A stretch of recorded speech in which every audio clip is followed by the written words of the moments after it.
제 인생 멘토분들 중에 미국에서 교회를 개척해서 사역하시는 목사님이 한 분 계세요.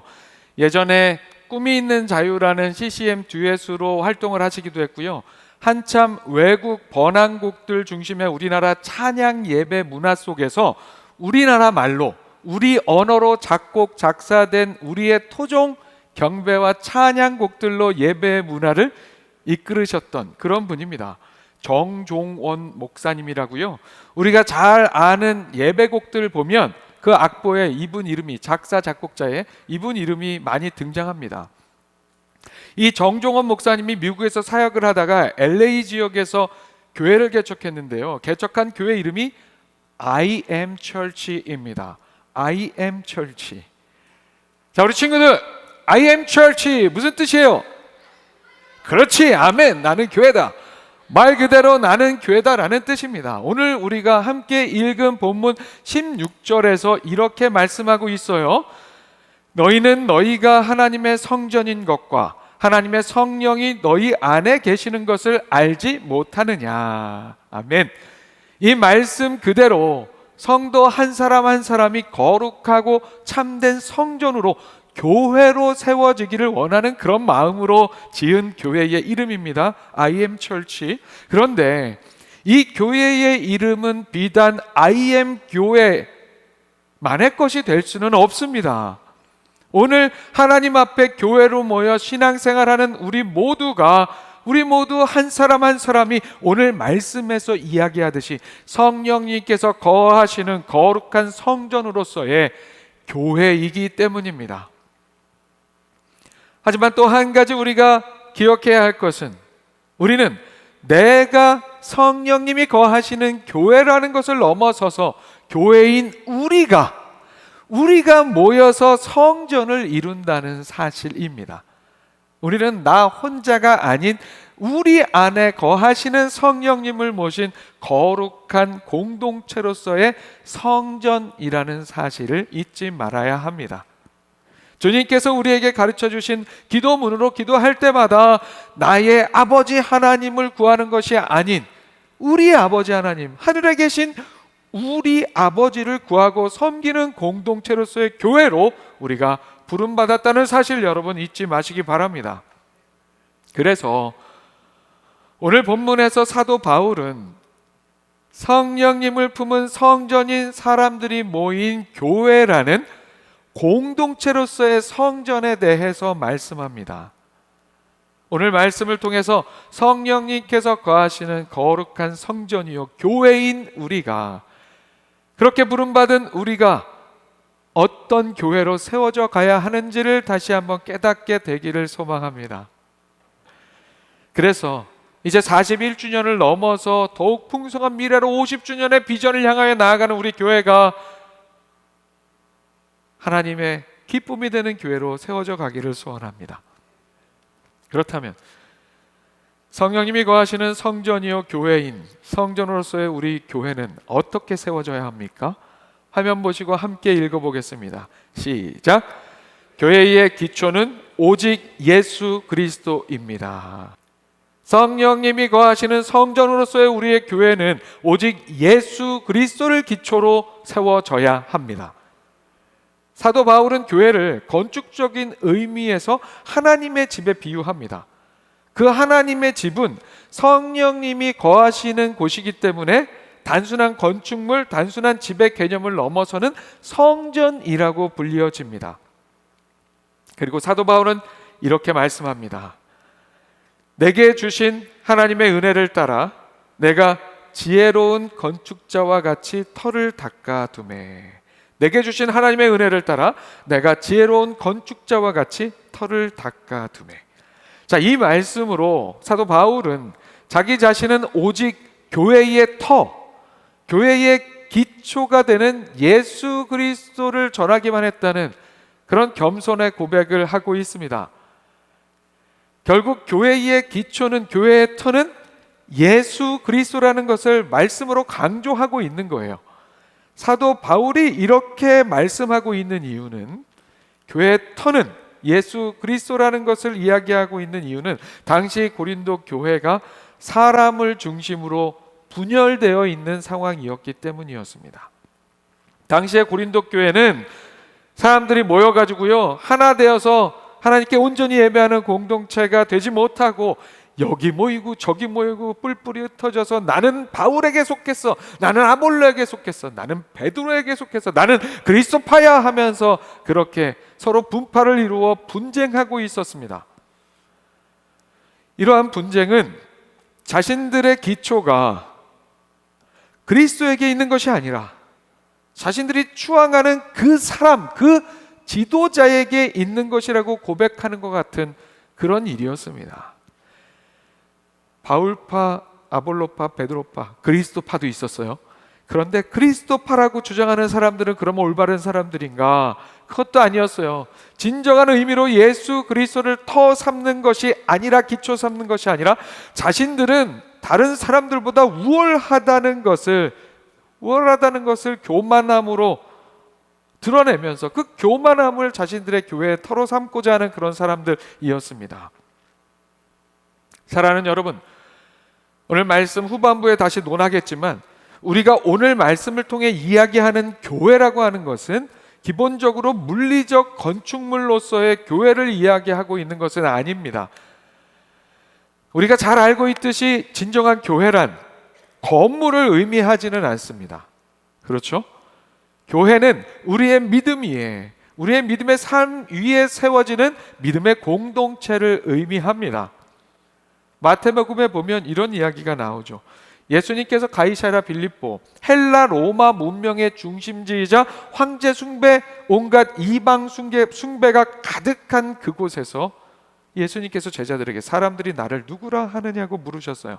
그때 이런저런 얘기가 나왔지만 베드로가 촌철살인과 같은 정답의 명고백을 하죠. 무엇이었습니까? 주는 그리스도시요 살아계신 하나님의 아들이시니이다. 아멘. 예수님께서는 이 믿음의 고백 위에 교회를 세우시겠다고 말씀하셨습니다. 황제 숭배와 우상 숭배가 가득한 이방의 화려한 도시 가운데에서 예수님을 진정한 왕이요 구원자 메시아로 선포하는 이 믿음의 고백, 이 베드로의 믿음의 고백 위에 교회를 세우시겠다고 말씀하셨어요. 혹자는 이 이야기를 예수님께서 베드로 위에 교회를 세운다 말하기도 하지만 절대 아닙니다.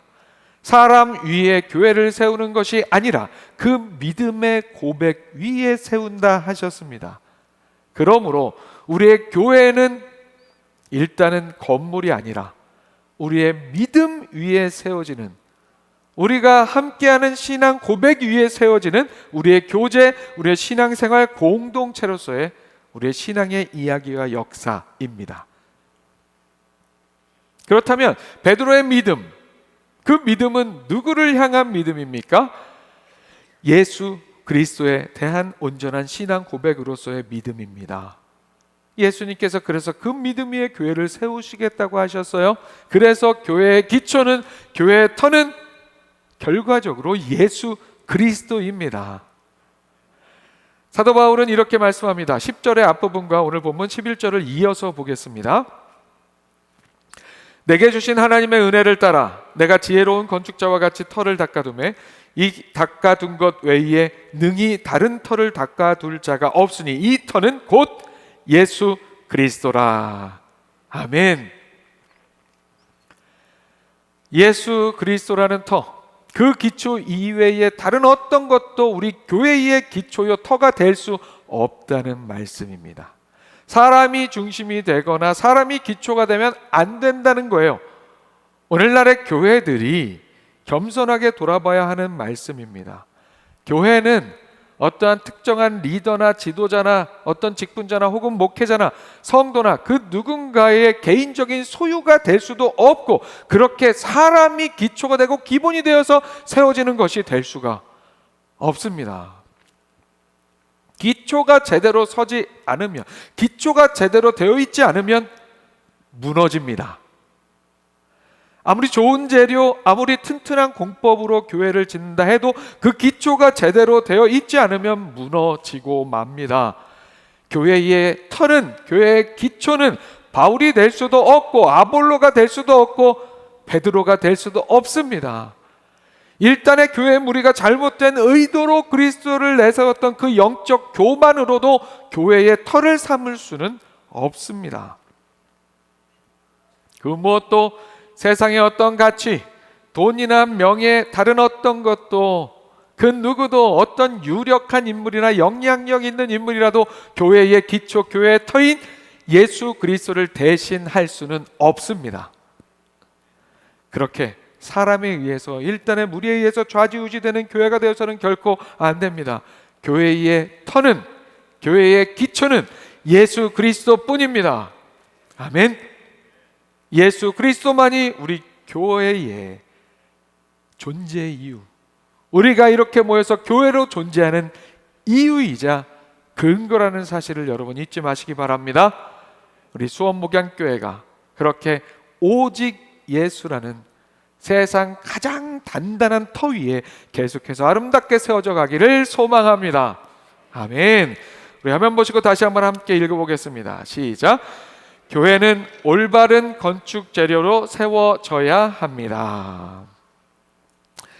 사도 바울은 이렇게 건축적인 의미에 비유해서 교회에 대한 말씀을 하면서 그렇게 겸손한 표현으로 자신은 그저 터만 닦아 놓았다고 말씀했습니다. 그리고 이어서 바울은 예수 그리스도라는 그 터 위에 다른 동역자들의 수고와 헌신으로 물리적인 교회가 건축되어 가는 것처럼 그렇게 영적인 교회가 세워져 간다고 말씀합니다. 우리 10절 말씀, 아까는 부분만 읽었는데요, 전체를 한번 함께 보겠습니다. 한번 띄워주세요. 제가 읽겠습니다. 내게 주신 하나님의 은혜를 따라 내가 지혜로운 건축자와 같이 터를 닦아두매 다른 이가 그 위에 세우나 그러나 각각 어떻게 그 위에 세울까를 조심할지니라. 아멘.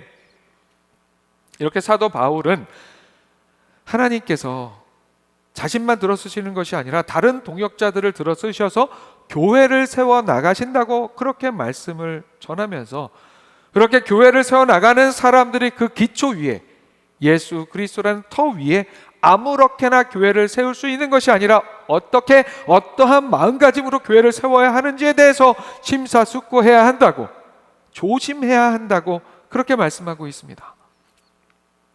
건물을 지을 때 무엇보다도 중요한 것이 그 기초가 되는 것과 마찬가지로 아무리 단단한 터, 단단한 기초 위에 건물을 짓더라도, 교회를 세우더라도 그 터 위에 교회가 제대로 온전히 지어지지 않고 부실 공사가 되어버리면 이것도 아무 소용이 없습니다. 그래서 사도 바울은 예수 그리스도라는 터, 그 기초 위에 성전으로서의 교회를 세워 나가는 사람들에게 실제 건물을 짓는 사람들이 올바르고 좋은 알맞은 건축 재료로, 건축 자재로 정성스럽게 그렇게 건축을 하는 것처럼, 건물을 짓는 것처럼 예수 그리스도라는 터 위에 세우는 교회의 그 구조물을 조심해서 세우라고 말씀합니다.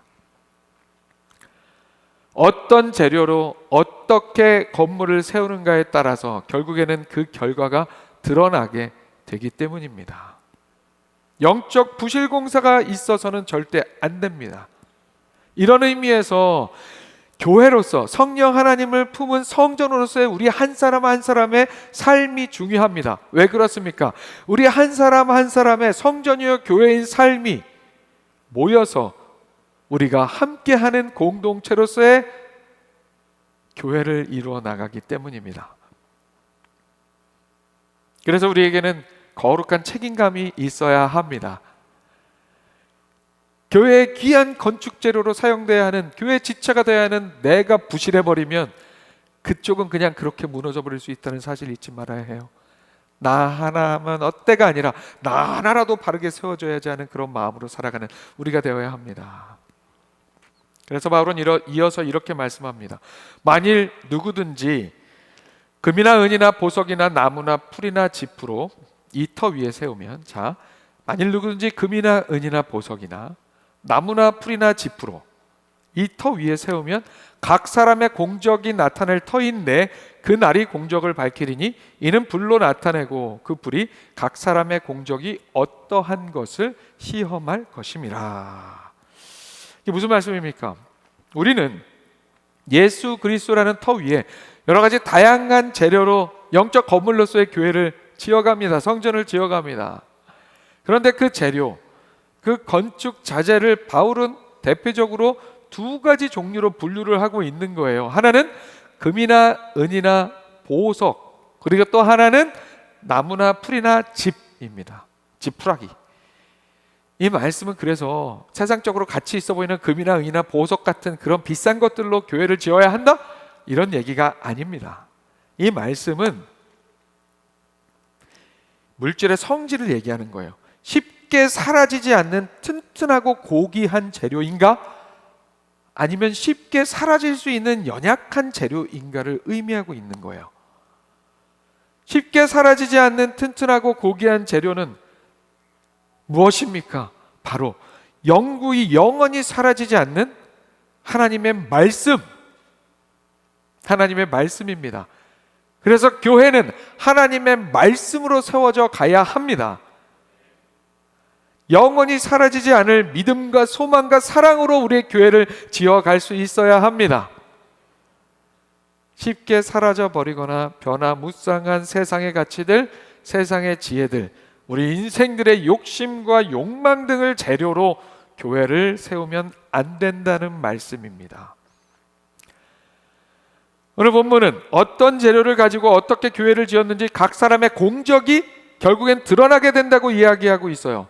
공적이라고 하는 것은 어떻게 교회를 세워왔는가, 교회로서의 나 자신과 공동체로서의 우리의 교회를 우리가 어떻게 어떤 재료로 세워왔는가의 그 역사를 의미합니다. 우리가 세상에 사라져버릴 그런 가치로 그렇게 교회를 지어왔다면 불과 같은 시험 가운데에 우리가 세운 교회는 그 불 속에, 화염 속에 모두 다 불타서 허무하게 사라져버리고 말게 될 것입니다. 그러나 우리가 말씀의 진리로, 말씀의 가치로, 우리의 믿음과 소망과 사랑으로, 기도와 헌신으로, 말씀을 실천하는 온전한 신앙의 삶으로 그런 재료로 우리의 교회를 세워왔다면 어떠한 강력한 불과 같은 시험이 닥쳐오더라도 흔들림 없이, 불에 조금은 그을릴지언정 무너짐 없이 그 불의 시험을 잘 통과할 수 있습니다. 이렇게 오늘 말씀 속에 불로 비유되는 시험은 우리의 신앙의 삶 속에, 우리 교회의 역사 속에 언제든지 있을 수 있는 일입니다. 그리고 궁극적으로는 마지막 때에 이 땅에 주님 다시 오시는 그때를 의미합니다. 그래서 우리는 이 땅에서의 삶을, 우리의 신앙의 삶을, 우리 자신이 교회로서, 우리가 함께 모인 공동체로서의 교회로서 우리 교회를 제대로 된 재료로, 건축 자재로 정성스럽게 세워갈 수 있어야 합니다. 이어지는 본문에서 바울은 이렇게 말씀합니다. 만일 누구든지 그 위에 세운 공적이 그대로 있으면 상을 받고 누구든지 그 공적이 불타면 해를 받으리니 그러나 자신은 구원을 받되 불 가운데서 받은 것 같으리라. 자, 불과 같은 시험이 임했을 때 건축된 공적이 그대로 있으면, 튼튼한 재료로 잘 지어진 그런 건물이라면, 화염 속에서 그렇게 거뜬히 견딜 수 있는 그런 것들을 지어진 교회라면 그것으로 칭찬받게 될 것이라는 이야기예요. 상받게 될 것이라는 말씀입니다. 그러나 그렇지 않으면 결국 쌓아온 헛된 것들이 다 타고 없어져서 다 손해보게 되고 다 해를 보게 되고, 결국에 그런 삶은 예수 그리스도라는 굳건한 터 위에 그래도 예수 그리스도의 이름으로 구원을 받지만 마치 불 속에서 겨우 빠져나와서 목숨은 건졌지만 모든 것이 다 타서 없어져 버린 그런 산과 같이 겨우겨우 구원을 얻은 것 같은, 겨우겨우 구원을 얻은 것과 같은 그런 삶이 되어버린다고 말씀하고 있는 거예요. 사랑하는 여러분, 우리는 이런 불과 같은 시험의 결과 이런 것들 생각하기 이전에, 그 이전에 정직하고 성실하게 신실한 신앙의 삶으로 온전한 신앙의 이야기, 신앙의 재료, 하나님의 말씀으로, 하늘나라의 가치로 정성을 다해 우리의 교회를, 영적인 교회를 함께 세워가는 신앙의 삶이 될 수 있어야 할 줄로 믿습니다. 마지막으로 한 번 더 화면 보고 함께 읽겠습니다. 시작. 교회는 유지보수를 잘하며 아름답게 가꿔야 합니다. 자, 우리는 예수 그리스도의 터 위에, 오직 예수 그리스도의 기초 위에 올바른 건축 자재를 온전하게 사용하여 교회를 세워 나가야 합니다. 그런데 그렇게 우리 한 사람 한 사람이 성령님이 거하시는 성전이라는 개념과 더불어서 그런 우리가 모여서 공동체로서의 성전 교회를 이루는 데 있어서 또 중요한 한 가지는 우리가 세우는 교회, 세워가는 교회, 세워져가는 교회의 유지 보수를 잘 해야 한다는 거예요. 그래서 아름답게 가꾸어야 한다는 그런 사실을 우리는 잊지 말아야 합니다. 사도 바울은 오늘 함께 읽은 본문 마지막에 이렇게 말씀합니다. 너희는 너희가 하나님의 성전인 것과 하나님의 성령이 너희 안에 계시는 것을 알지 못하느냐. 누구든지 하나님의 성전을 더럽히면 하나님이 그 사람을 멸하시리라. 하나님의 성전은 거룩하니 너희도 그러하니라. 아멘. 사랑하는 여러분, 우리는 성전이요 교회입니다. 우리 한 사람 한 사람, 내가 그렇고 주님의 부르심으로 함께 모인 공동체를 세워진 우리가 그렇습니다. 그런데 지금까지 우리가 그렇게 성전과 교회라는 단어를 혼합해서 쓰고 있는데요, 그 의미에 대해서 한번 살펴보도록 하겠습니다. 성전과 교회에 대해서. 자, 우선 시간적 순서에서는 성전이 먼저고 교회가 나중이에요. 시간적 순서에서. 그리고 성전, 교회 모두 물리적 건물의 의미와 영적인 의미를 동시에 지니고 있습니다. 41주년을 맞이하는 우리 교회 성도들의 신앙의 상식으로 잘 알고 있어야 돼요. 성전의 시작은 성막이었습니다. 출애굽 당시에 무소부재하신 하나님, 그 하나님께서 이스라엘 가운데 은혜의 사건이었죠. 가시적으로 임재해 주신다는 의미로 성막의 설계도를 주시며 짓게 하셨고, 그 후로 솔로몬의 때 하나님의 임재의 상징인 성전이 지어졌습니다. 이렇게 성전은 솔로몬의 성전, 헤롯의 성전과 같이 물리적인 건축물의 의미가 1차적인 의미였어요. 교회는 어떻습니까? 교회의 시작은 예수 그리스도를 믿는 믿음 위에 세워진 영적 공동체였습니다. 가시적인 건축물이 아니었습니다. 그러나 공동체로서의 영적 의미를 가진 교회는 이제 물리적으로 그 공동체가 함께 모여 예배하고 가르치고 교제하고 선교하는 거점으로서, 건축물로서의 교회의 의미로 확장이 되었습니다. 그리고 이제는 본래의 건축물로서의 성전은 이미 존재하지 않지만 하나님이 임재하시는 곳이라는 성전의 건축물로서의 그 의미와 개념이 이제 성령 하나님께서 거하시는 개인과 공동체로서의 교회, 그리고 건축물로서의 교회에 함께 적용이 되어서 우리 개인과 우리의 교회가 물리적인 건축물의 의미와 영적인 성전의 의미를 다 함께 갖게 됩니다. 이해가 잘 가시나요?